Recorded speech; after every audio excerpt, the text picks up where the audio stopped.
Hey, salut! Bienvenue sur le podcast AGB, premier épisode de l'année 2023.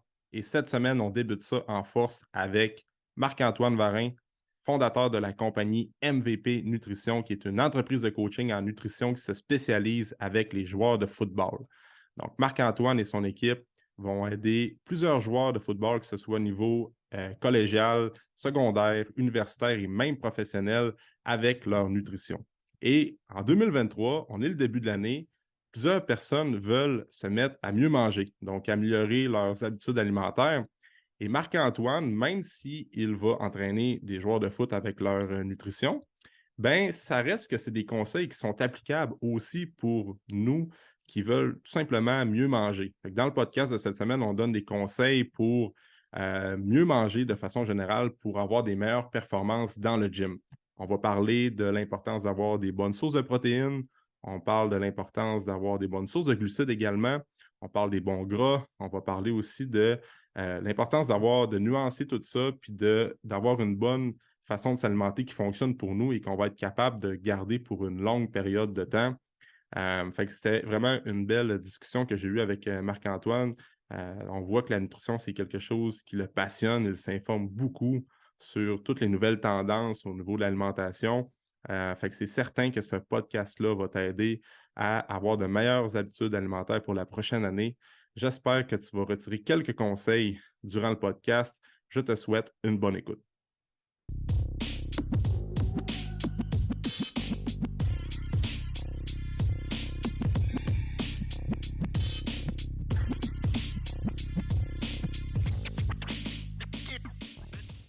On y va comme ça. Merci Marc d'être sur le podcast aujourd'hui. Tu es mon premier invité de 2023. Fait que je suis content de t'avoir aujourd'hui. Marc-Antoine Varin, tu es un ex-joueur de football. Je ne sais pas si tu joues encore. Tu vas pouvoir prendre le temps d'en parler. Puis tu as comme une entreprise de coaching qui se spécialise beaucoup avec les joueurs de football sportifs aussi peut-être, mais votre créneau, c'est beaucoup les joueurs de foot. Puis vous les aidez avec leur nutrition pour qu'ils soient des meilleurs athlètes, qu'ils soient plus performants lors des pratiques, lors des matchs.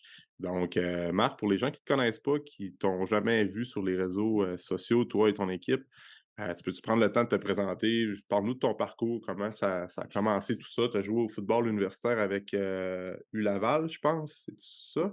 Ouais, OK. Fait que juste nous parler un peu de ton parcours, puis de où ça commence tout ça, ton intérêt vers le training, parce que tu es un passionné d'entraînement aussi, mais beaucoup avec la nutrition aussi en parallèle avec tout ça.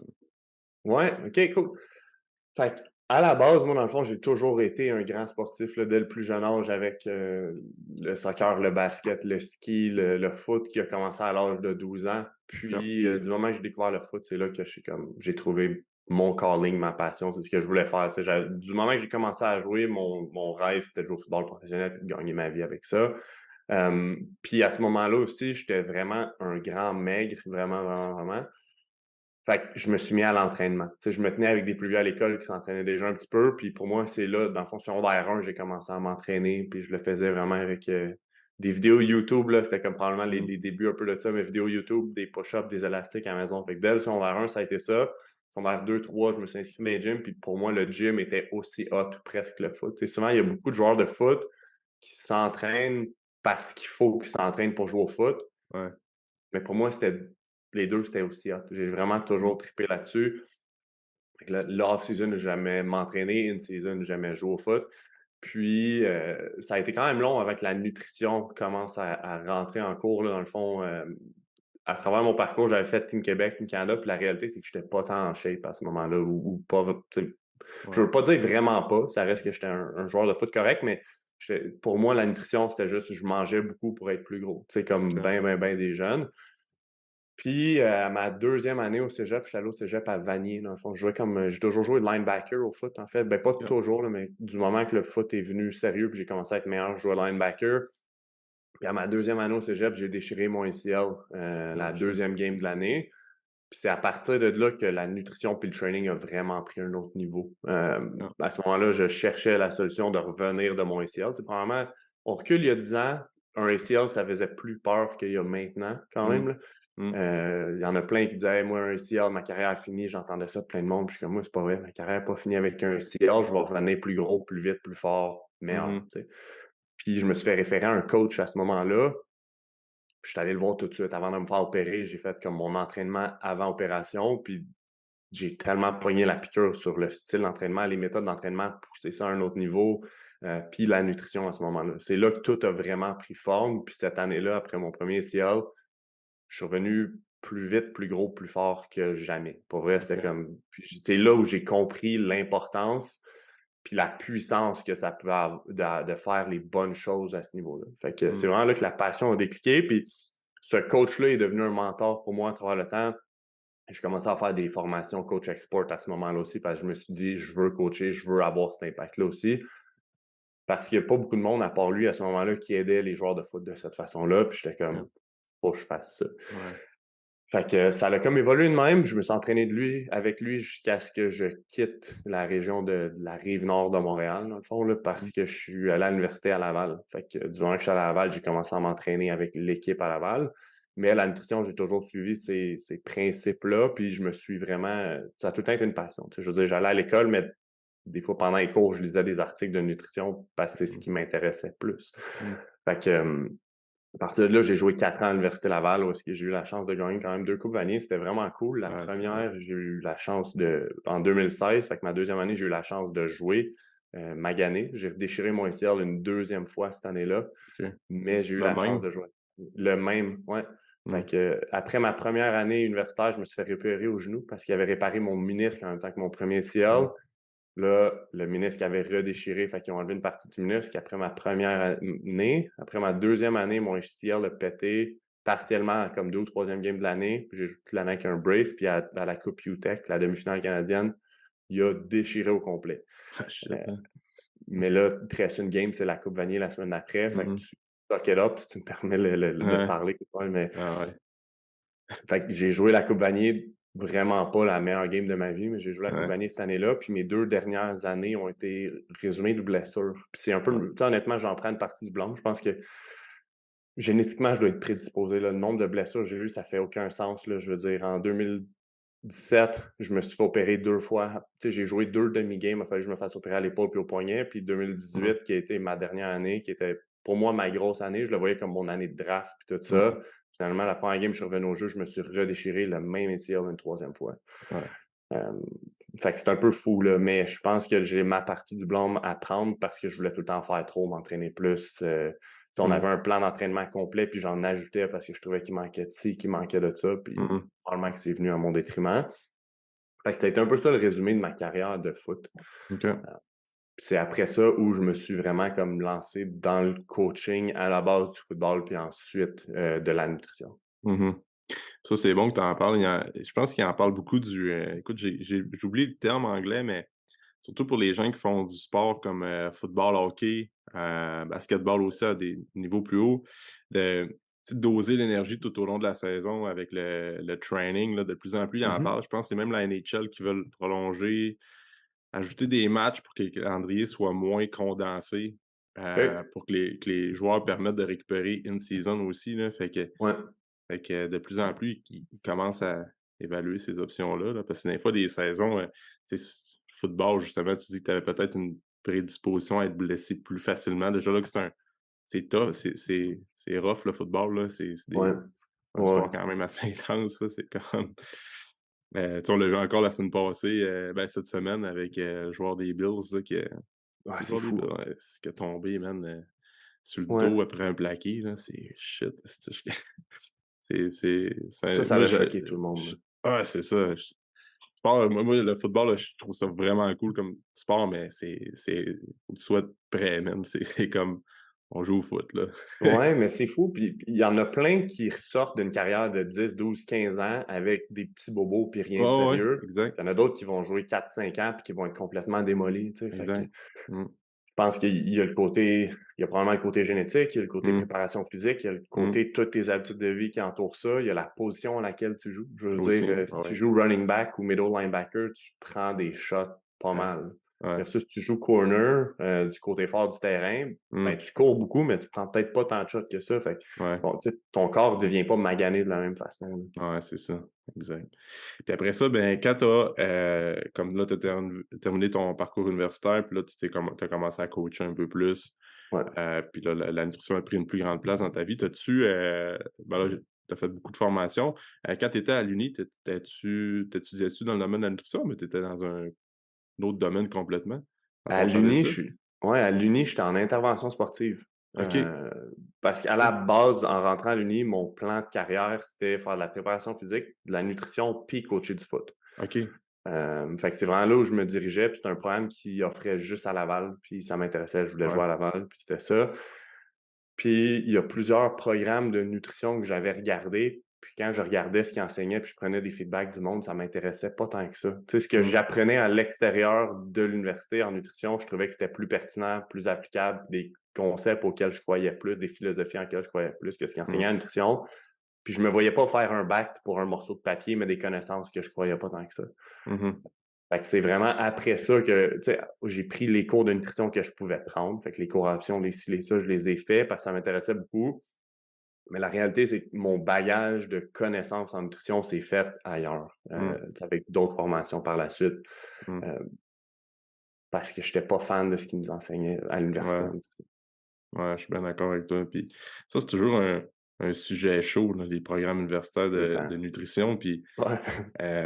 mais écoute, j'ai rien contre n'importe quel programme universitaire, mais moi, quand j'étudiais euh, au bac en kin à l'UQAC, à Chicoutimi, il y avait beaucoup de formations au niveau de la kin, puis il y avait des formations au niveau de la nutrition, fait que des cours de nutrition, mais c'était pas avancé autant que les nutritionnistes vont Mhm. suivre comme cours. Puis écoute, moi aussi, je m'informais par des formations puis des connaissances que j'allais chercher par d'autres institutions qui sont en dehors du contexte scolaire. Mettons, Precision Nutrition, Ouais, tout ce que probablement que tu connais Matt Bouchard de l'Institut aussi. AT, Ouais, tout ce que Matt parlait dans ses cours. Après ça, j'écoutais beaucoup Charles Poliquin à l'époque. Fait que je prenais plein de trucs de d'autres coachs qui sont quand même calés en nutrition. Puis dans le volet, naturopathique aussi, puis comprendre comment le corps fonctionne.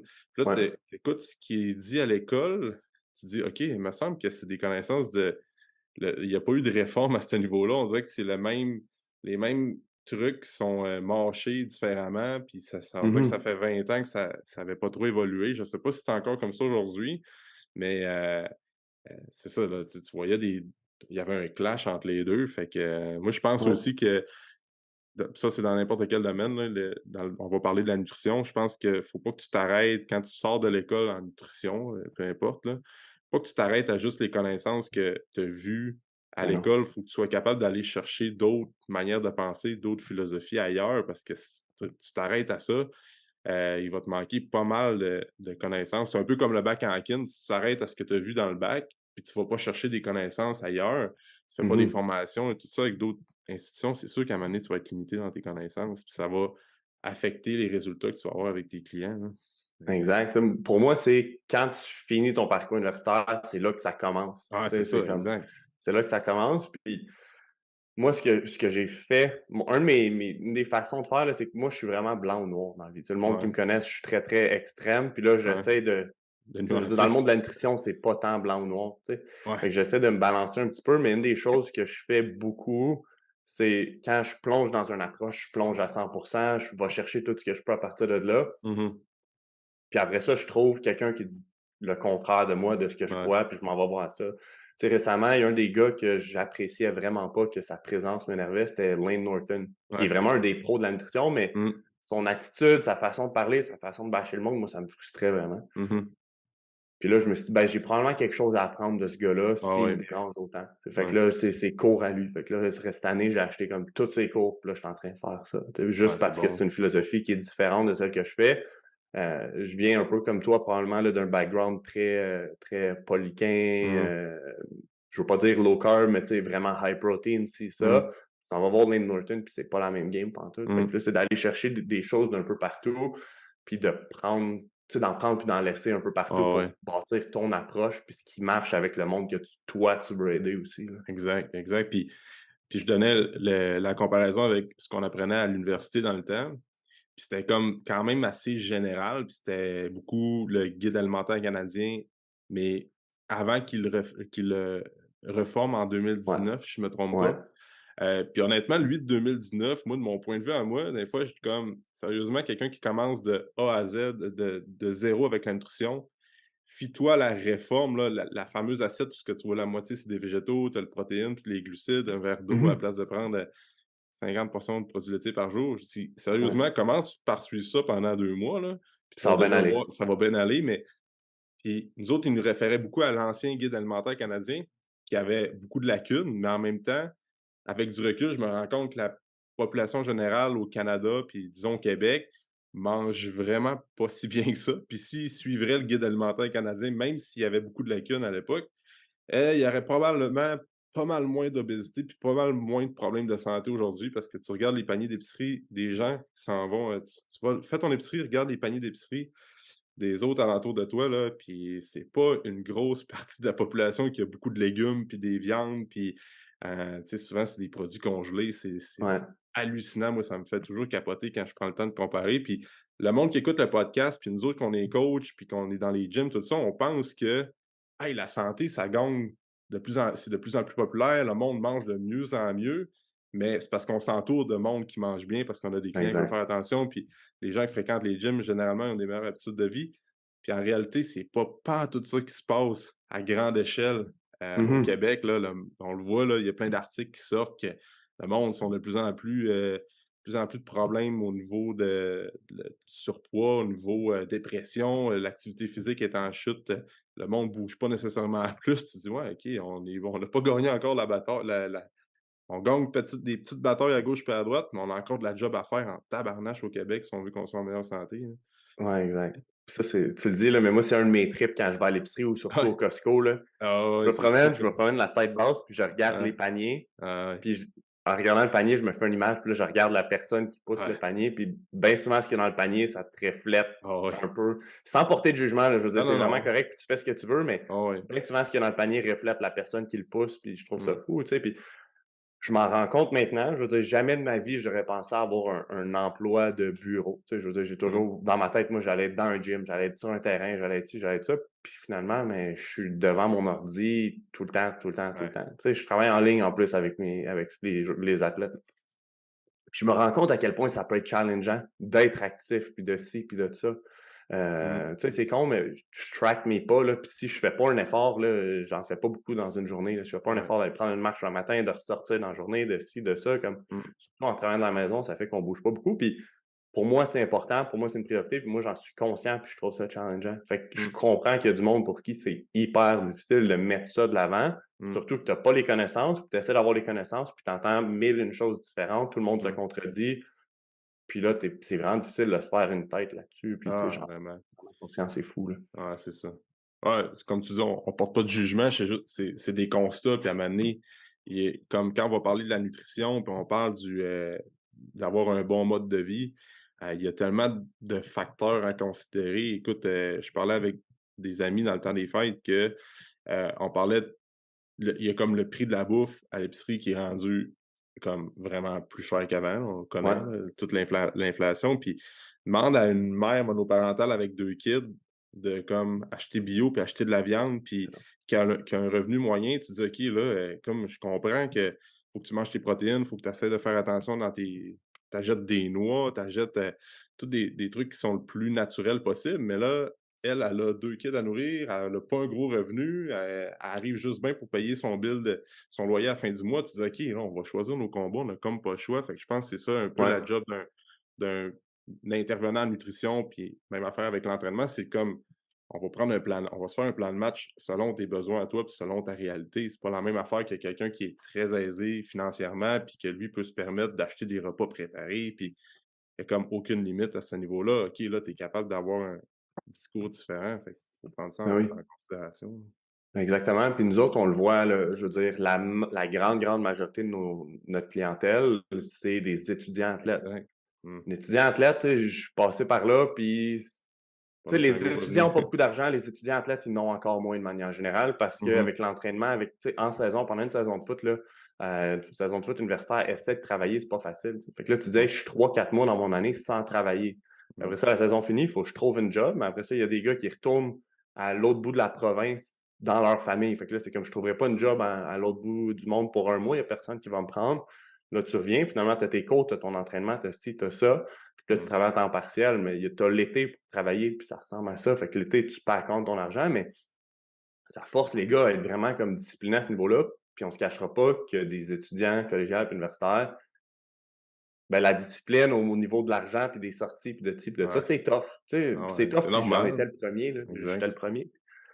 C'est vraiment normal. Mais après ça, à l'autre extrême, tu sais, on travaille avec, mettons, en ce moment, on travaille avec un gars de la NFL. Sa réalité est le contraire. Il cuisine pas un de ses repas. Ah Il met ouais. pas les pieds à l'épicerie. Il fait rien. Il a Ah ouais. tout. C'est comme, tu sais, Tu vas avoir c'est tout deux un clash, mondes ça. complètement différents, là. Lui, tu lui dis, fais quelque chose, achète ça. C'est comme, OK, c'est réglé. Tu n'as même pas Ouais. besoin d'y penser. Ouais. Puis après ça, tu as comme tout le spectrum entre les deux. Tu sais, des jeunes qui sont à l'école, mais que les parents aident, puis que les Mm. parents sont aisés financièrement. Fait que c'est comme, c'est de balancer ça, puis d'être capable de trouver une solution pour tout le monde. Tu sais, puis Mm. c'est pas tout le monde qui a la même solution, puis c'est normal. Fait que, Ah ouais, c'est ça. Puis, tu sais, tu parlais tantôt de la nutrition, puis on va rentrer un peu plus dans on va creuser un peu dans le sujet, là, puis moi, ce que je trouve avec la nutrition, c'est pourquoi que c'est tellement, on entend tellement de manières de penser différentes aujourd'hui, surtout en 2023 parce qu'on dirait que l'entraînement, moi, je me spécialise plus en training, puis je trouve que l'entraînement, c'est quand même quand comment je dirais ça? C'est plus il y a encore beaucoup de nuances, mais au final, ce qui fonctionne, mettons que tu veux prendre de la force, ben, le continuum du, 1 RM puis tout ça, tu es capable de dire: «Ben, écoute, plus tu te ramasses vers 1 RM, plus c'est neural. Après ça, une surcharge progressive, ça fait en sorte que, tu progresses, tu montes tes charges, tu vas avoir un gain de masse». Les exercices, c'est plus biomécanique, tout ça. Fait qu'il y a ouais, beaucoup de manières de penser, mais en même temps, training is training, là. C'est tu t'entraînes, tu pousses la fonte, tu veux améliorer ton cardio, tu cours plus, si tu as besoin de courir. Mais la nutrition, esti, tout le monde a de quoi à dire. Je pense que la seule affaire que tu peux dire ouvertement puis que pas mal tout le monde serait d'accord, encore une fois, je dirais pas à 100 c'est peut-être 99,9 là, c'est que les légumes, c'est bon pour la santé, puis boire de l'eau, c'est bon pour la santé. ça Puis ressemble à ça. il y en a peut-être d'autres, là. Mais encore, tu sais. Mais encore, c'est ça. Peut-être qu'il y en a qui vont dire: «Ah ouais, les légumes, mais pas trop parce que mais c'est comme deux trucs vite comme ça que tu pourrais dire: «Écoute, personne peut te challenger que de l'eau, c'est pas bon». Pratiquement personne peut. J'ai quelques exemples en tête qui me viennent en avançant un peu dans mon idée, mais presque personne peut te challenger au niveau des légumes. Tu sais, exemple, végétarien, quelqu'un qui est plus vegan, qui veut diminuer la Mmh. consommation de viande, ben, les légumes, ça fait partie intégrante de sa nutrition. Quelqu'un qui est plus meat and nut ou low carbs, il va Paléo, manger low beaucoup de carbs, paléo, tout ça, keto, peu ben, importe. fait que ça se rejoint un peu de ce côté-là, mais sinon, là, quand tu arrives dans les portions de gras, tu arrives dans les glucides, là, ça, c'est encore plus fou, les protéines aussi. C'est Ouais. là, ouais, mais non, moi, je pense qu'il faut pas manger autant de protéines qu'on devrait, que tu dis, puis il y a plein de discours différents. Fait que je veux t'entendre là-dessus, comment tu vois ça, la nutrition en 2023, parce que là, le monde c'est le retour des fêtes, veulent bien manger, là, c'est des résolutions. Ah, je veux cleaner ma bouffe, tout ça, mais tabarouette, là, ils vont lire un post sur le jeûne intermittent, après ça, le vegan, tout ça, puis ils savent plus où se diriger, tu sais. Ouais, puis c'est normal, puis on est tous comme ça. Puis tu sais, la réalité, c'est que je n'ai fait du jeûne intermittent, j'ai Mmh. été vegan, tu sais, comme, je les ai Ah toutes. ouais? Ouais, je l'ai été, là. Pendant OK, 3 ans et demi, j'ai été vegan parce que je pensais que c'était la meilleure chose, là. OK, quand même. Finalement, je suis conscient ben, mon avis à ce jour, c'est que c'est vraiment pas la meilleure chose du tout. Mmh. OK? Mais je suis pas en train de dire que ça marche pas pour personne. Il y a peut-être du monde pour qui ça marche. Tu sais, c'est Mmh. comme fameux saying de N equal one. Mmh. Ben, c'est ça. Tu sais, c'est qu'est-ce qui marche pour toi. Puis à la fin de la journée, c'est de trouver. Tu sais, je pense que la clé, c'est de trouver avec quoi tu peux être constant puis en bâtir un mode de vie. Tu sais, peu importe c'est quoi, je pense que ça, c'est la première chose. Que ce soit animal-based ou pas, comme ça change pas grand-chose. Tu sais, mais la réalité, c'est que tout le monde dit différent. Puis c'est drôle, j'avais cette conversation-là hier soir avec un de mes amis qui est médecin, puis il fait son cours de lifestyle medicine. OK. Puis, mais ce cours-là, en ce moment, il est vraiment basé, puis c'est un peu une secte de vegan qui crée ce cours-là. Fait que, tu OK. sais, lui, il dit, il y en a à prendre, puis il y en a à laisser. parce que ça le frustre que ce soit juste ça, tu sais, c'est pas juste ça, puis c'est clair que c'est pas juste vegan, mais c'est pas juste carnivore non plus. Puis, ce que je disais, c'est, tu sais, on se chicane tous sur le 10% où est-ce qu'on s'entend pas. On s'entend pas. La réalité, c'est que 90%, c'est quoi? C'est pour beaucoup, pas tous, mais de manger plus de protéines, mais surtout, mange whole food le plus possible. Mange le moins transformé possible, bois plus d'eau, dors bien, sois actif, marche. Tu sais, je veux dire, tout le monde est d'accord là-dessus, ou presque. Tu sais, il y en a certains qui vont dire, doesn't matter, if it fit your macros, stay good. Ça, j'y crois pas, puis ça reste un petit pourcentage du monde. Mais après ça, il y a des trucs qui, pour moi, c'est comme, c'est clair. Tu sais. Je veux dire, de manger plus de protéines en général, ça veut pas dire de manger des kilos et des kilos de viande, ça veut dire de manger plus de protéines. À peu près tout le monde peut en bénéficier. Puis la réalité, c'est que c'est relativement un challenge pour quelqu'un qui le sait pas, qui l'a jamais fait. Manger, on va dire, son poids en livres, en grammes de protéines par jour, pour certains, c'est tough. Tu sais, tu commences ton déjeuner avec une toast au beurre de peanut, un œuf ou deux, mais le reste de la journée, il va falloir que tu en manges pas mal des protéines pour l'atteindre. Mais ça, pour moi, c'est comme, tu sais, c'est vraiment la première chose qui est claire. Peu importe qui, tu peux bénéficier de manger plus de protéines, mis à part ceux qui sont déjà dans les extrêmes à ce niveau-là. Je veux dire, puis j'en fais partie des gars qui sont dans les extrêmes à ce niveau-là. J'en mange plus que beaucoup de monde, puis moi, j'aime ça, puis moi, ça marche pour moi. Tu sais, je veux dire, je mange quelque chose comme 330, 340 grammes de protéines par jour. Quand J'ai même. plus besoin de tout ça pour être plus gros, pour être plus lean, pas nécessairement, mais moi, j'aime ça, moi, ça marche pour moi, puis ça m'amène les résultats que moi, je veux. Tu sais, à the end of the day, c'est ça qui compte. Après ça, tu sais, la partie des légumes, je pense que pour plusieurs, c'est clair. Si les légumes sont un problème, tu sais, si quelqu'un qui a des problèmes réellement digestifs, problèmes de santé, problèmes de peau, souvent des affaires du genre, ben là, ça vaut la peine d'explorer est-ce que tous les légumes sont bons pour toi? Tu sais.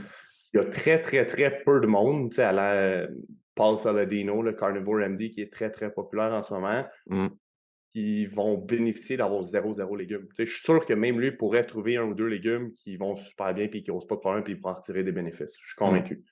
Mais à ce niveau-là, tu sais, de manger un petit peu plus de légumes, d'avoir, pour certains, c'est la moitié de l'assiette, pour d'autres, c'est pas la moitié de l'assiette. Tu sais, je pense que pour la population générale, viser à avoir pas loin de la moitié de l'assiette provenant de légumes, c'est pas une mauvaise idée.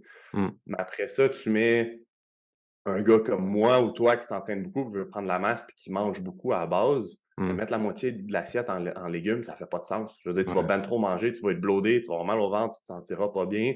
Puis, à un moment donné, tu vas juste trop manger. Tu sais, c'est pas nécessairement mieux de créer ce stress-là sur ton système digestif et ainsi de suite. Je te dirais, ça, c'est les deux choses qui, selon moi, ont réellement un impact. Puis après ça, c'est, tu sais, qu'on voit le monde des carbs, c'est une chose. Là, je veux dire, on va entendre de tout. Puis il y a du monde qui bénéficie d'être low carb, puis il y a du monde qui bénéficie d'avoir bien des carbs. Puis nous autres, dans le monde qu'on coach, tu vois, quand j'ai commencé, presque tout le monde était relativement low-ish carb. Tu sais, je ne veux pas dire low carb parce que c'est quoi low carb? Tu sais, c'est quoi medium carb? C'est quoi high carb? Mais, puis de plus en plus, mais là, ça dépend de la situation. On a des athlètes de haut niveau, qui vont bénéficier d'avoir une quantité très, très modérée de carbs, puis ils vont super bien performer, puis bien se sentir. Parce que la réalité, c'est que si tu améliores un peu la santé, comment ils se sentent, la stabilité de leur glycémie, puis tout ça, ben, ils vont se sentir mieux, puis ils vont mieux performer. Puis il y en a d'autres que c'est le contraire, comme tu sais, je pense à des receveurs, des demi-défensifs qui sont pas capables de prendre de poids, sont frêles, sont maigres, ben peut-être qu'eux vont bénéficier d'en avoir plus pour les aider à peut-être prendre la masse musculaire, puis c'est ça qui va marcher avec eux, tu sais. Fait que c'est vraiment d'individualiser ça à tous et chacun. Mais un des gros défis que je vois, c'est de consommer des bons gras, tu sais, des bonnes sources de... C'est con parce qu'on les connaît pas tant, on n'entend pas parler, on entend tout le temps parler de protéines, puis de glucides, puis de légumes, mais personne parle des fats, à part les keto. Tu sais, là, on parle de keto, mais là, on va parler de beurre, puis de coconut oil. Puis des fois, il y a des ketos que c'est comme du fromage à la crème, puis de la crème, puis du bacon. Puis... Je suis pas sûr que ce soit ça la solution non plus. Ouais, c'est ça, exact. Le bacon, le ci, le ça, de comme... OK, mais peut-être pas. T'sais. Pas tous les jours, mettons. Exact. Puis c'est quoi les bons sources de gras que tu pourrais nommer rapidement pour que les gens... Ouais. Nous, ceux qu'on recommande puis qu'on utilise le plus, je te dirais, là, c'est pour plusieurs les noix, mais il y a du monde pour qui les noix, ça fait pas tant que ça. Fait que les noix, ça dépend. Puis les peanuts, c'est pas des noix. Là. Souvent, le monde sont comme se bourre de peanuts, mais c'est pas la même chose. Non. Mais sinon, honnêtement, l'huile d'olive, pour moi, comme il y a personne qui peut me dire que l'huile d'olive, c'est pas bon. Tu sais, Mm. s'il y a bien une chose qui est claire, là, que personne peut débattre, à part peut-être les purs carnivores, c'est Mm. l'huile d'olive. Comme dans toutes les études qu'il y a, le monde qui consomme de plus d'huile d'olive, de manière générale, sont plus en santé, une meilleure santé cardiovasculaire et tout ça. Donc Mm. ça, c'est une des choses qu'on utilise beaucoup en vinaigrette, des trucs comme ça pour mettre par-dessus. Les Mm. avocats, l'huile d'avocat, ça en fait partie beaucoup. Les noix, chocolat noir, ça revient quand même souvent. Honnêtement, il y en a Mm. qui sont vraiment pro, vraiment contre. Nous, on pense que ça fait partie des bonnes sources de gras. Les olives, pour certains, honnêtement, le beurre, moi, je suis pas contre. Perso, j'en utilise un petit peu. Ouais, moi Euh, aussi.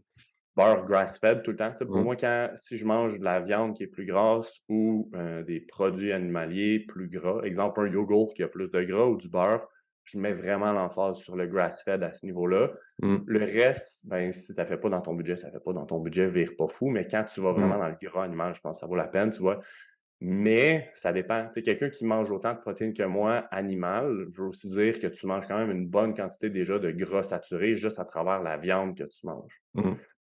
Fait qu'à ce moment-là, ben, probablement que tu bénéficies plus de ajouter les fats que tu ajoutes pour ta cuisson, tout ça. Ben, je suis probablement mieux avec des gras qui sont végétaux comme l'huile d'olive, l'huile d'avocat. Mm. Ces sources-là entières aussi. Tu sais, les olives, les avocats. Mm. Mettre du beurre, tu sais, mettre un petite affaire de beurre pour cuire mes œufs le matin, ça causera jamais de problème. Tu sais, le beurre n'est pas le problème, le gras saturé n'est pas le problème, Mm. la viande rouge n'est pas le problème, s'il vous plaît. On peut tous Ouais. s'entendre là-dessus. Ouais, c'est ça. Ouais. Mais, Puis, ouais. euh, qu'est-ce que tu penses de l'huile de coco? Je Ça, c'est pense que un... c'est super, mais Mm. encore une fois, ça dépend de la situation. Un vegan peut définitivement vraiment bénéficier de l'huile de coco parce qu'il Mm. consomme pratiquement pas de gras saturés. Puis Mm. les gras saturés vont être utiles dans l'alimentation de n'importe qui. Mm. Quelqu'un qui mange autant de viande que moi, ben, encore une fois, c'est d'avoir une certaine balance de tes gras saturés, monoinsaturés, puis polyinsaturés. Mm. Fait que d'ajouter plus de gras saturés comme de l'huile de coco, pour moi, c'est pas un bénéfice. Puis pour la plupart des athlètes qu'on coach qui mangent beaucoup de protéines, Mm. c'est pas un bénéfice. Mais je pense que pour d'autres, c'est un Mm. super aliment, un super ingrédient si tu consommes moins de gras saturés provenant de ta viande, et ainsi de suite. Ouais, c'est ça. Mais tu sais, je te lance la question parce que ça rejoint un peu ce que je pense aussi, parce que la nutrition, quand on va parler des gras, par exemple, ben, il faut toujours. Tout est une question de contexte, comme on se dit depuis le début de l'enregistrement. Puis c'est un peu la même affaire avec l'huile de coco. À un moment donné, il y a eu des articles qui disaient que hey, l'huile de coco, finalement, ça a dont été vénéré comme quoi que c'était un bon aliment. Puis finalement, hop, non, c'est tout à fait le contraire. L'huile de coco, c'était comme Cause la des guerre. maladies cardiovasculaires, Ouais, c'est puis ça.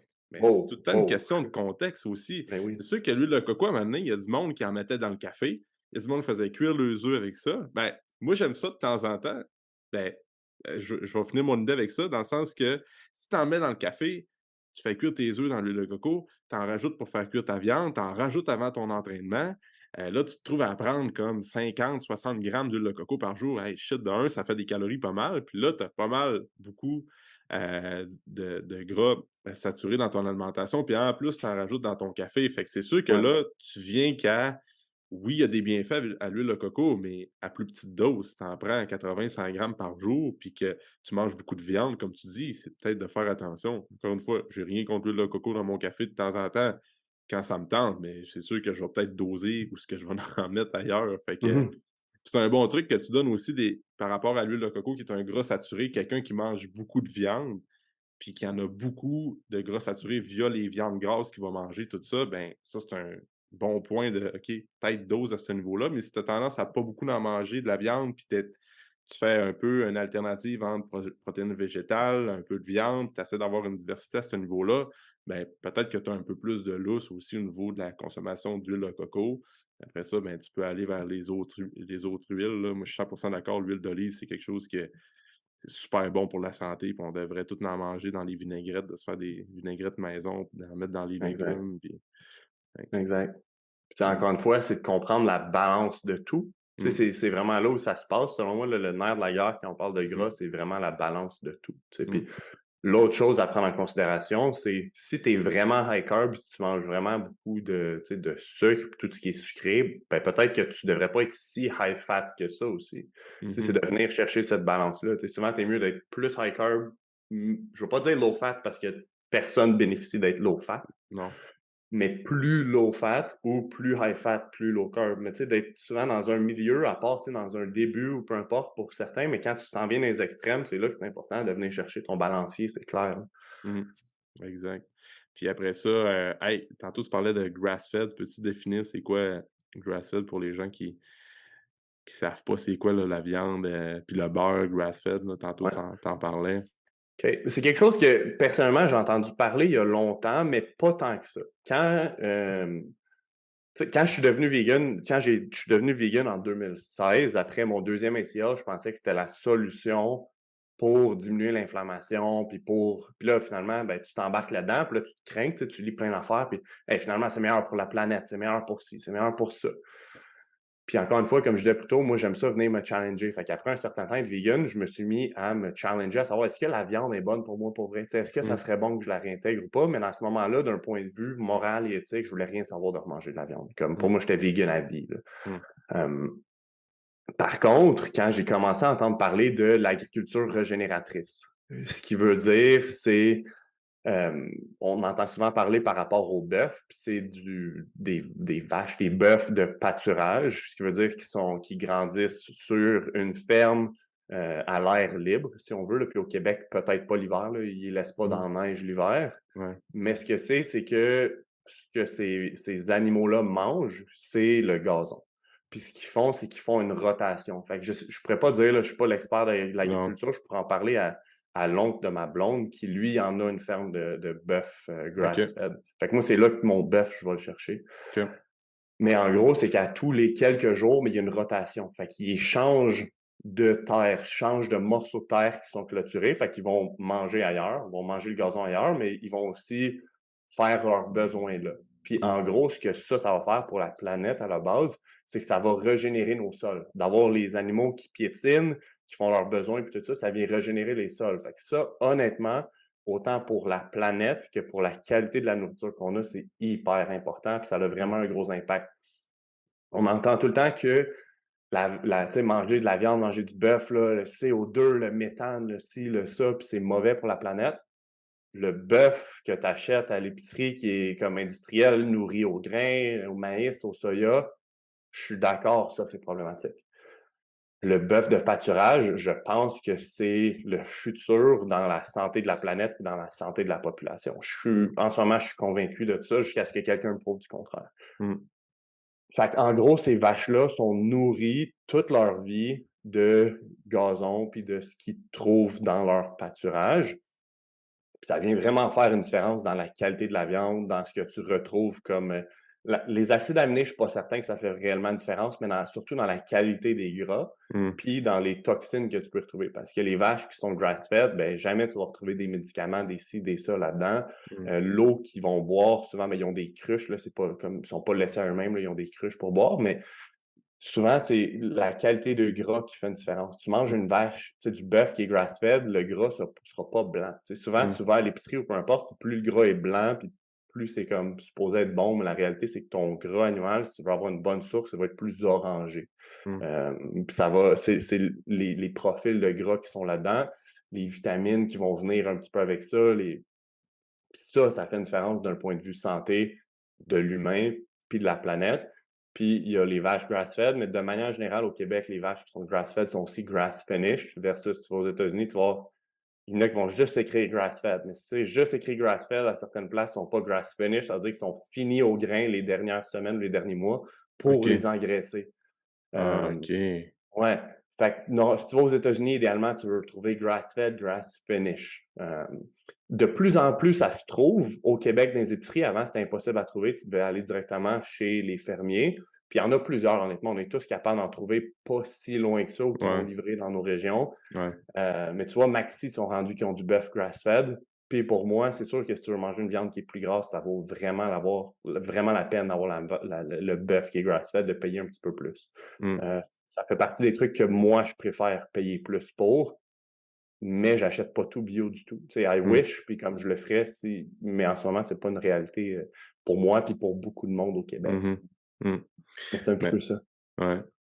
Ouais, belle parenthèse parce que c'est ça, des fois, le monde ne comprenne pas trop qu'est-ce que ça veut dire. Puis Puis moi aussi, je pense que c'est un peu, ben, c'est l'avenir, puis des fois, c'est peut-être ça va-tu vraiment être l'avenir? Parce que tu regardes où ce que ça s'en va, la planète, le but, c'est de fournir de plus en plus de bouffe possible à la population entière au niveau de la planète. Puis c'est un peu ça aussi avec j'aimerais ça que il y ait ce virage-là, mais tu regardes à grande échelle, il y a tellement des bœufs qui sont nourris au grain, nourris avec, à base de soya, maïs. Tu te dis: «Tabarouette, j'ai hâte de voir où ce que ça va mener tout ça». Puis, il y a une affaire aussi que tu parlais avant de faire la parenthèse, c'est que la nutrition aujourd'hui, c'est vrai que, ça parce que nous autres, on mange sur une planète Terre qui est notre planète, puis la planète, elle a changé beaucoup dans les 100 dernières années, 50 dernières années, puis encore plus dans les 20 dernières années. Là, tu regardes avec les changements climatiques, puis tout, puis on a une responsabilité aussi en tant qu'être humain. Tu peux pas manger comme recul de 100 ans où ce que tu pouvais, ben, c'était pas mal les bœufs, tout, je sais pas comment ça se passait à l'époque, mais c'était beaucoup plus grass-fed parce que c'était plus local, il y avait moins la mondialisation, c'était moins prononcé qu'aujourd'hui, fait que les gens achetaient beaucoup plus local. C'est juste que aujourd'hui, on vit en 2023 sur une planète que on s'entend, les changements climatiques, tout ce qu'on voit qui se passe dans les nouvelles aujourd'hui, on dit: «Ouais, il va falloir qu'on commence à s'allumer, qu'il faut faire attention». Fait qu'on a une responsabilité aussi de dire: faut qu'on ait des choix, plus écologiques dans nos habitudes de vie, puis aussi dans qu'est-ce qu'on mange. Fait qu'il faut faire attention à ça, puis comme tu disais tantôt, tu achètes la viande, chez l'oncle à ta blonde, ben, nous autres aussi, on devrait tous avoir ce réflexe-là, de payer un petit peu plus cher. Puis tu sais, on parlait de budget tantôt. Je pense que quand c'est vraiment important pour toi de bien manger puis de faire attention à ta santé, ben, tu fais des concessions. Écoute, tu t'achètes, à la place d'acheter, je sais pas, esti, 10 paires de J'ai des vieux chaussures dans souliers, ton mais j'achète de la viande, ouais, locale, tu sais. c'est ça, c'est de faire un budget parce que tu vas mettre ta santé en priorité. Puis c'est de faire des choix, de dire: «OK, je vais peut-être aller acheter ma viande chez un fermier qui est pas loin de chez nous, que tu as un meilleur contrôle sur la qualité de la viande avec le bœuf que lui va avoir pris soin de faire une rotation au niveau de qu'est-ce qu'il mange au niveau des sols», comme tu parlais tantôt. Puis au moins, tu fais un effort pour avoir un impact sur ton environnement, puis par le fait même au niveau de ta santé. Comme nous, on est au lac Saint-Jean, hem, on est à Alma au lac Saint-Jean, fait qu'on a plein de places où ce qu'on est capable d'aller chercher l'été des légumes, bio qui ont été, cultivés dans la région. On a des cocombes, par exemple, qui sont à Saint-Félicien, c'est pas loin de chez nous, fait que c'est local. Même affaire avec la viande, j'allais chercher ça, un bœuf, chez une ferme qui est pas loin de chez nous aussi. Fait que c'est de faire des choix comme ça. Puis comme tu dis, c'est de manger le plus naturel possible, puis le plus local aussi. Ouais, Heu, tu sais, à un moment donné, il parlait du régime méditerranéen, ouais. là. Pourquoi que c'est un régime qui est très populaire. Oui, ils mangent, du poisson, ils mangent, de l'huile d'olive en masse, mais la grosse raison pourquoi que c'était les gens au niveau de la mer Méditerranée qui étaient en santé, c'est parce qu'ils mangeaient beaucoup local, tout ce qui était, dans leur environnement. Fait que nous Ouais. autres, on peut appliquer ça aussi, tout dépendant dans quelle région on habite, dire: «OK, qu'est-ce qu'on a à proximité?» Puis on va essayer de mettre l'emphase un petit peu plus, au niveau local. Comme nous, au lac, on a des bleuets, par exemple. Fait que c'est c'est bon pour la santé, mais ça devrait être quelque chose qu'on pourrait aller cueillir parce qu'on pourrait se faire des réserves. C'est bon pour l'environnement, puis ça nous fait des bons, petits fruits à manger tout au long de l'année. Fait que c'est plus d'avoir ce réflexe-là au lieu d'être comme tu disais tantôt, dans les détails de combien de grammes de carbs, combien de grammes de protéines. Je pense qu'une grosse Mmh. partie de la population devrait juste avoir cette conscience-là de dire: «OK, je vais essayer de manger qu'est-ce qu'il y a alentour de moi», puis c'est sûr que tu vas quand même manger des bananes pareil parce que mais c'est de faire la part des choses à ce niveau-là, là. Ouais, absolument. Fait que OK, puis après ça, fait que là, on a parlé justement pour finir avec les carbs là, les glucides, y a-tu des choix de glucides que tu préfères recommander, à tes, joueurs de foot Ouais. versus d'autres? Encore une fois, ça dépend, mais tu sais, Mmh. plus c'est moins c'est transformé, plus on va le prioriser de manière générale. Fait que je te dirais que, tu sais, je veux dire, on n'a pas d'athlètes qui mangent pas de carbs. Tu sais, je veux dire, à la base, tu en as qui viennent de tes légumes, là. Je veux dire, si tu manges, pas mal de légumes, tu vas avoir déjà une certaine quantité de carbs, mais Ça va dépendre. Tu sais, souvent, quand c'est nous autres, on recommande beaucoup les carbs en soirée. Tu sais, fait qu'il y a plein de monde qui OK. disent si tu manges des carbs le soir, tu vas être gras. Ben, Ouais. moi, j'y crois pas. La plupart de nos athlètes, s'ils ont plus de carbs à manger, c'est le soir qu'ils vont en manger le plus ou autour de l'entraînement. Tu sais, avant, pendant, après l'entraînement, c'est vrai qu'ils vont avoir le plus de carbs avec la soirée. Euh, on recommande souvent, ce qu'on aime, c'est d'augmenter un peu la quantité de fibres que les athlètes mangent, à part autour de l'entraînement. Ce qui veut dire souvent patates douces, tu sais, plein de sortes de riz autres que le riz blanc, mettons. Tu sais, le riz blanc, on va l'utiliser souvent avant ou après l'entraînement, crème de riz, des affaires comme ça, ou juste, mettons, un riz jasmin.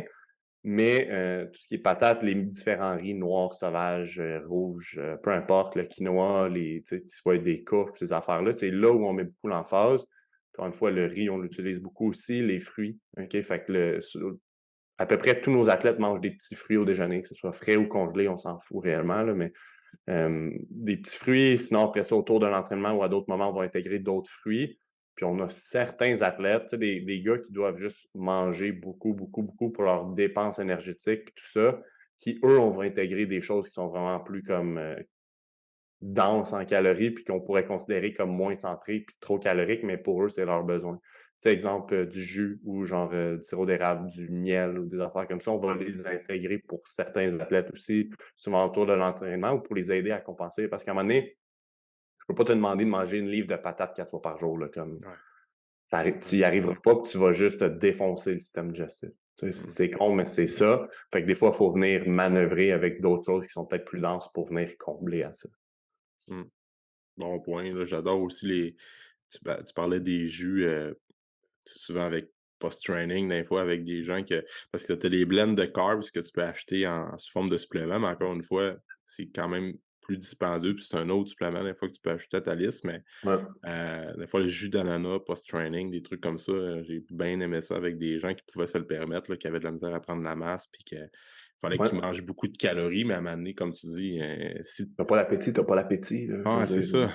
Tu sais, tu prends quelqu'un qui veut prendre la masse puis qui a pas une génétique prédisposée pour prendre la masse musculaire facilement, via un certain point que tu as pas le choix d'utiliser des glucides sous forme liquide pour essayer d'augmenter un peu ses calories puis d'augmenter au niveau de son apport en carbs à prendre après l'entraînement. Fait que, ouais, ça, c'est un bon point. Mhm. Puis, tantôt, je reviens un peu avec l'huile d'olive que tu donnais comme exemple. Souvent, c'est un autre truc. Des fois, des gens qui ont de la misère à aller chercher un apport calorique, augmenter leur apport calorique. L'huile d'olive, écoute, je pense que c'est quoi, 15 ml d'huile d'olive, c'est 80 calories, genre, ma fin de main, je m'en rappelle plus. Un Ça va gramme être de plus que ça, là. c'est C'est quelque 9. chose comme 130, Ouais, c'est ça. 140, quelque chose comme ça, là. Parce qu'un gramme de gras, c'est 9 calories, fait que 15 fois Ouais. 9, en tout cas. Fait que Euh, 135, on va dire, ouais. mettons. Tu es capable d'aller chercher avec de l'huile d'olive, d'augmenter un peu ton apport calorique dans ta journée, si tu Ouais. veux jouer sur ça. Tandis que ouais, fait que les carbs, puis un peu tantôt ce qu'on disait avec, on disait les gens qui ont peur de parce que je vois encore des gens qui ont peur de manger des glucides, là, la fameuse, carbophobie, là. Tu me diras qu'est-ce que tu en penses de ça, J'en ai mais fait partie. ouais, ben, moi aussi, j'en ai fait partie, probablement, là, quand tu avais, tu sais, ça, c'est beaucoup ce qui découle de Charles Poliquin, c'est que les Ouais. carbs, ça se mérite, puis si tu es en haut de 10 tu en haut de 10% de gras, tu devrais même pas, licher un peu Regarder des plus, carbs. puis regarder des Ouais. carbs, là, tu évolues dans cette pensée-là, puis là, à un moment donné, tu te dis: «Ah ben ouais, je pourrais plus jamais manger de carbs» parce que tu es en bas de 10. Tout dépendant de la formule de pourcentage de gras que tu utilises, c'est pour C'est certaines tough, là, c'est pas personnes, moi, facile. écoute, être en bas de 10, c'est comme je suis capable, mais il faut que je sois restreint, puis j'ai plus de vie après ça. Alors, tu Mais, vis que pour ça, là. ah ouais, c'est ça, fait que mais la fameuse part des glucides, il y a encore beaucoup de monde qui sont dans ça, malheureusement. Puis oui, il faut faire attention dans ta quantité de glucides. Puis moi, je suis un peu d'accord avec les glucides se méritent d'une certaine façon de le voir, dans le sens Mhm. quelqu'un qui fait beaucoup de volume d'entraînement puis qui est physiquement très actif dans une semaine, c'est sûr et certain que tu peux manger plus de glucides que quelqu'un, comme tu disais tantôt, job de bureau, qui fait pas beaucoup de pas dans une journée, qui s'entraîne juste 3-4 fois par semaine, ce qui est déjà bon, mais que sa dépense calorique globale dans une semaine est pas très importante. Fait que c'est sûr que peut-être qu'il faut que tu fasses attention à ta quantité de glucides. Donc, Ouais. ça, il faut garder ça en tête, mais il y a une grosse partie aussi que les gens ont peur de manger des glucides. Je pense qu'il faudrait plus qu'ils qui focus sur la qualité des carbs qu'ils vont manger. C'est pour ça, tantôt, je te demandais ta liste de le riz, les patates douces, quinoa, l'avoine, le Mmh. gruau. Ça, c'est des bonnes sources de glucides. Puis je pense que les gens mangent beaucoup trop de glucides transformés. Ben oui, Surtout ça le problème aujourd'hui que ouais. on donnait l'exemple du panier d'épicerie tantôt. C'est beaucoup des pâtes, c'est beaucoup du pain, Des c'est muffins, tu sais, je veux dire, des c'est un gâteau que tu muffins. manges au déjeuner, là. Exact, exact.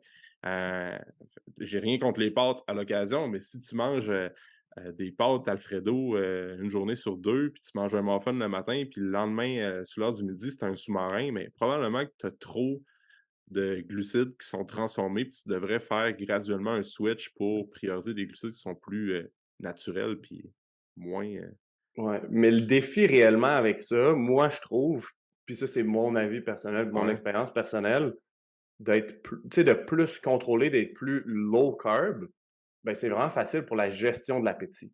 ouais, Je trouve ça simplement plus facile parce que un sandwich au dîner, là, c'est tough d'avoir assez de protéines dans un sandwich ou dans un ouais, bol de pâtes, même si tu mets des boulettes de viande, là, je veux dire, ouais, c'est quand même tough. Puis tu vas avoir faim relativement rapidement, puis là, tu vas en mmh, manger, puis tu vas en manger, puis c'est le total de ta journée qui devient problématique. ouais, La réalité, c'est que si on veut que ce soit soutenable, ben, il faut pas que tu aies tout le temps faim. Si tu as tout le temps faim, ça ouais, sera jamais soutenable de te priver tout le temps et de toujours dire non. mmh, Comme il y a une certaine limite, tu sais, tu un certain, là, souvent j'aime ça dire, tu as un genre de gauge de willpower. Puis là, tu mmh, as faim, puis là, c'est comme à travers la journée, ça diminue ouais, parce que tu as faim, tu as faim, tu as faim, puis à un moment ouais, donné, tu sais, tu vas céder. c'est sûr. Personnellement, je trouve qu'en mangeant plus de protéines, plus de légumes, puis additionner ça un peu de fats à travers la journée, Mmh, j'ai pas faim, je me sens bien, mon énergie est stable, j'ai pas de craving, ci, ça. Puis mmh, après ça, j'arrive le soir, puis je les mange mes carbs, puis no worries. Puis en ce mmh, moment, j'ai un coach, puis lui, il me fait manger bien plus de carbs que j'ai jamais mangé de ma vie. C'est mmh, pas vrai, là. mmh, Puis c'est correct, puis je le fais, mais c'est pas ce qui fait que je me sens le mieux, puis que je performe le mieux, puis qui est le plus facile, le plus soutenable pour moi. mmh. Fait que mets en force tes protéines puis tes légumes, puis si t'as encore faim pour des carbs, mange-les, puis c'est pas là que ça va être le problème. Mais si ton repas, puis tu sais, ton déjeuner, ton dîner, tes collations sont centrés autour de ça, Mmh. les odds, puis c'est pas pour tout le monde, c'est que tu aies faim souvent, puis pas mal, puis là que t'en remanges, puis t'en remanges. Puis c'est le total de tout ça qui devient problématique, là. Ouais, c'est ça. Ça, c'est vrai. Puis c'est bon ton échelle de willpower que ça, c'est un pattern qu'on voit souvent chez, les gens, là. C'est que, bon, ils mangent un peu au déjeuner, puis là, ils sont très occupés tout au long de la journée, skippent le dîner, puis là, ils travaillent toute la journée, fait qu'ils sont très occupés, ils pensent pas nécessairement à manger. Puis là, quand tu arrives le soir, c'est que là, tu fais comme, éviter ta faim, tu y penses pas, puis à un moment donné, tu arrives le soir, tu te dis: «Hey shit, esti, j'ai pas assez mangé dans la journée». Puis c'est là que le soir, tu vas manger beaucoup de carbs parce que là, c'est facile à cuisiner, puis c'est quelque chose qui te tombe sous la main, pas assez de Ouais, protéines, puis c'est là qu'on vient dans une roue qu'on veut éviter, là. Fait que, mais exactement. ouais, c'est ça. Les protéines, c'est la base de ta maison, hein, les protéines, c'est la Tout le temps. puis même à ça, les gens qui pensent que, manger beaucoup de protéines, c'est pour les gens qui veulent prendre la masse puis tout. Au-delà de ça, pour la synthèse de protéines, c'est la base au niveau d'avoir un bon environnement hormonal.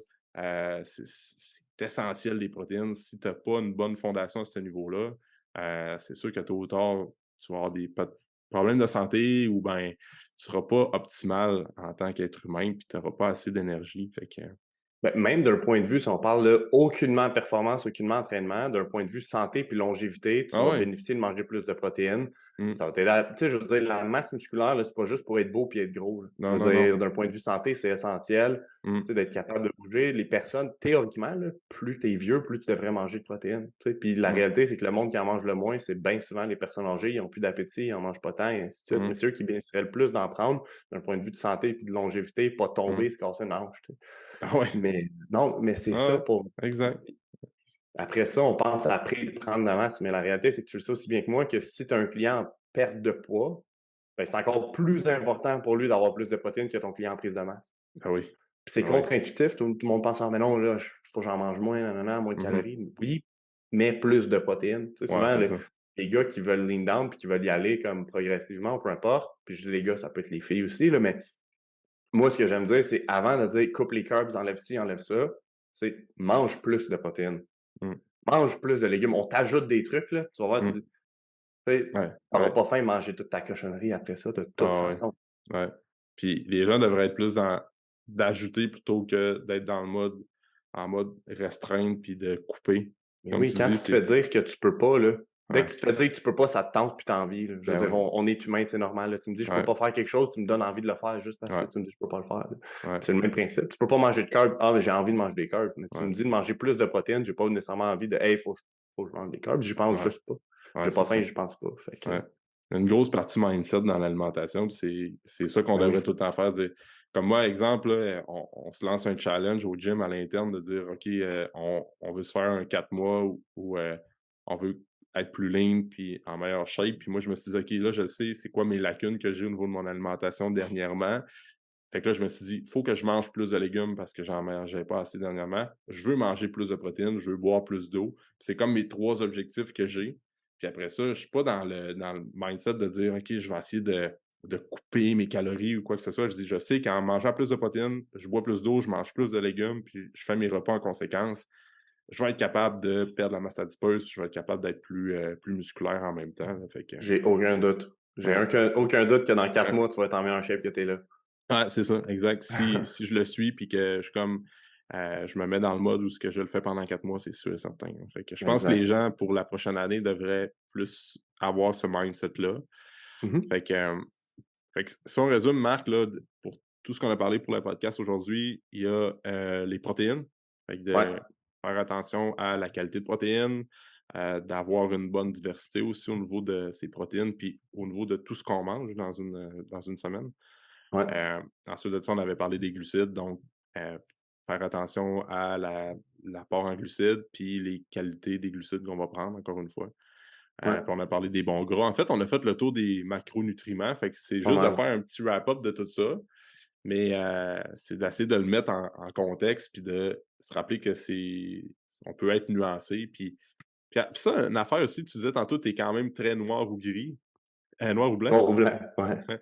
Puis il y a du monde que ça fonctionne aussi. Dans le sens que, il y a des gens que juste d'être moi je suis noir, puis je suis comme ça que je pense, puis ça fonctionne pour ces personnes-là, puis ils vont rencontrer un entraîneur ou quelqu'un qui va les aider avec la nutrition, puis OK, j'embarque, c'est noir, puis après ça, il y a des gens qui aiment ça être dans la zone grise, puis de changer un peu de philosophie, puis d'avoir de nuancer tout ça. Fait que, il y a plein d'approches différentes, puis c'est juste, comme tu disais en début de podcast, c'est de trouver le bon fit avec la bonne personne qui va t'aider. Fait que Exact. Parce que d'un point de vue personnel, moi, je trouve ça plus facile si c'est noir ou blanc. Tu me ouais. donnes là, des Ah lignes ouais. directrices, là, puis je suis Ah ça. ouais. Là, tu me dis, hey, faut que tu jeûnes pendant 16 heures par jour. Ben, pour moi, c'est Ouais. facile. C'est ça. Tu me dis, tu me dirais, faut que tu sois carnivore, tu manges juste de la viande, ça serait Ouais. facile. Tu me dis, Mmh. des lignes vraiment là, noir ou blanche de même, je vais trouver ça facile. Mais Mmh. la réalité, c'est que quand tu coaches autant de monde, ben, c'est pas tout le monde qui est comme ça, puis Mmh. vraiment pas. Tu sais. Non. C'est là qu'il faut que c'est pour ça que j'ai dû m'adapter puis être plus pas dire flexible, mais tu sais, plus comprendre les nuances, Mmh. puis aider le monde à travers les nuances. Tu sais, je veux dire, Mmh. c'est là, c'est important. Puis chaque personne est différent, mais il y en a qu'on coach, là, que c'est noir ou blanc, puis pour eux, c'est facile, là. Tu sais, il y en a un qui m'a demandé, ça fait 2-3 semaines qu'il le fait, mais il dit: «Je veux faire une diète à animal base, peux-tu m'aider?» Mmh. C'est oui, je vais t'aider, c'est ton choix, mais je vais te guider là-dedans, tu sais. Mmh mh. Mmh. Puis toi, à date, tu y crois, puis ça va super bien. Fait que Ouais. Ah ouais, c'est ça. Souvent, moi, j'évitais dernièrement de faire des plans alimentaires parce que j'étais là de l'écrire vraiment détaillé sur une feuille de papier parce que des fois, il y avait des personnes qui, selon moi, ils n'étaient pas nécessairement rendus rendu là. là dans leur progression parce qu'il y avait tellement de trucs à comprendre avant. Là, on parle de la zone grise, les nuances, mais en même temps, cette personne-là, avec du recul, je me suis rendu compte dernièrement que, OK, peut-être que cette personne-là avait vraiment besoin d'un cadre parce qu'elle, elle fit bien dans d'un cadre, puis elle a besoin que ça soit noir. Puis qu'après ça, faut la job de l'éducation au niveau des nuances, tu fait dans son cheminement au travers Ouais, elle suit le plan, mais t'expliques souvent c'est quoi les nuances par rapport à tout ça. Parce qu'au final, la nutrition, puis l'entraînement aussi, c'est la même affaire, mais la nutrition, c'est quelque chose qui va nous suivre toute notre vie. Fait que tu ouais. as besoin de suivre un plan alimentaire sur une feuille de papier pendant X nombre de semaines, X nombre de mois, fine, aucun problème avec ça. Mais disons que, mettons, j'ai 30 ans, si tu peux pas suivre une feuille de papier pendant les 50 prochaines années de ta vie parce que tu pas compris comment ça fonctionne la nutrition, là. Fait Non. que c'est bon pour te décoller, mais à un moment donné, il faut que tu sois capable de l'appliquer dans un mode de vie qui évolue aussi. Comme Ouais. moi, je mangeais à 20 ans, j'avais pas d'enfant, j'avais pas de blonde, puis j'étais vraiment en mode bodybuilding dans ce temps-là, puis tout ce que Charles Poliquin disait, j'appliquais ça à 100. Là, comme 10 ans plus tard, ma réalité a changé, puis mon alimentation a changé, puis à 40 ans, ça va être la même affaire, puis à 50 ans, Ça va ça être va être la différent. même affaire. Fait que je vais peut-être évoluer dans tout ça, mes bases vont rester les mêmes, mais je vais peut-être l'appliquer différemment avec d'autres concepts puis d'autres façons de le voir aussi, là.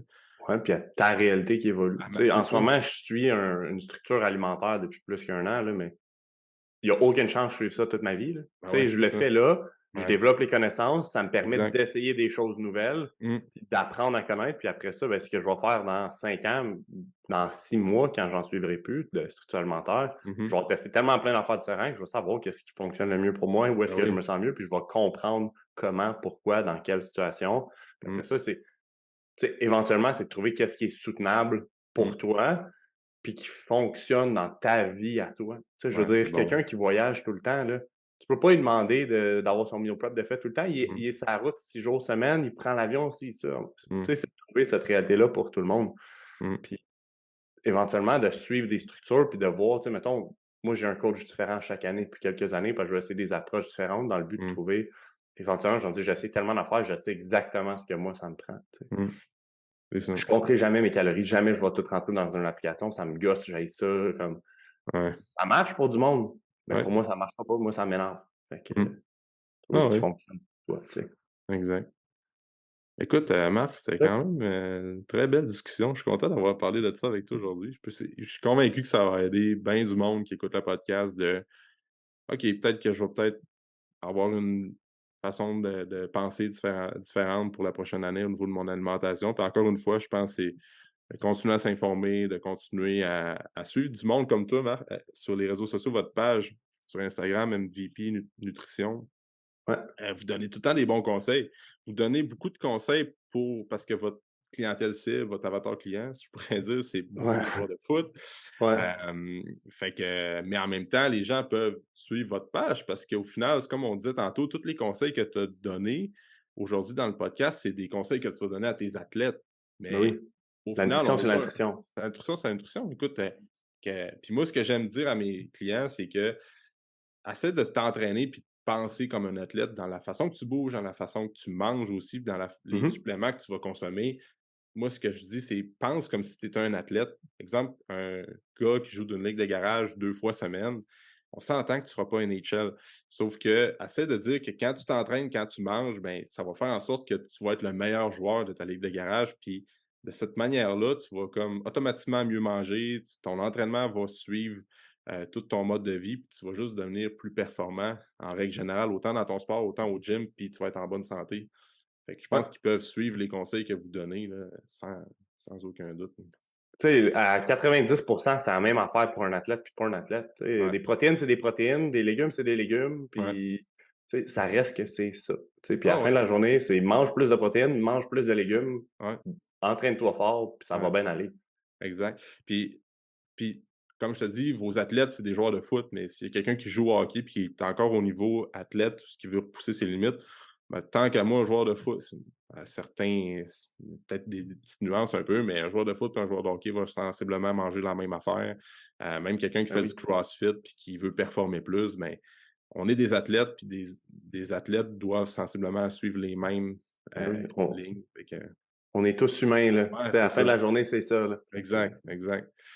Écoute, Marc, fait que fais-nous un suivi de où est-ce qu'on peut vous suivre. Fait que sur Instagram, MVP Nutrition. Avez-vous une page Facebook? ouais, fait qu'Instagram, c'est barre en bas MVP Ah, Nutrition. oui, c'est vrai.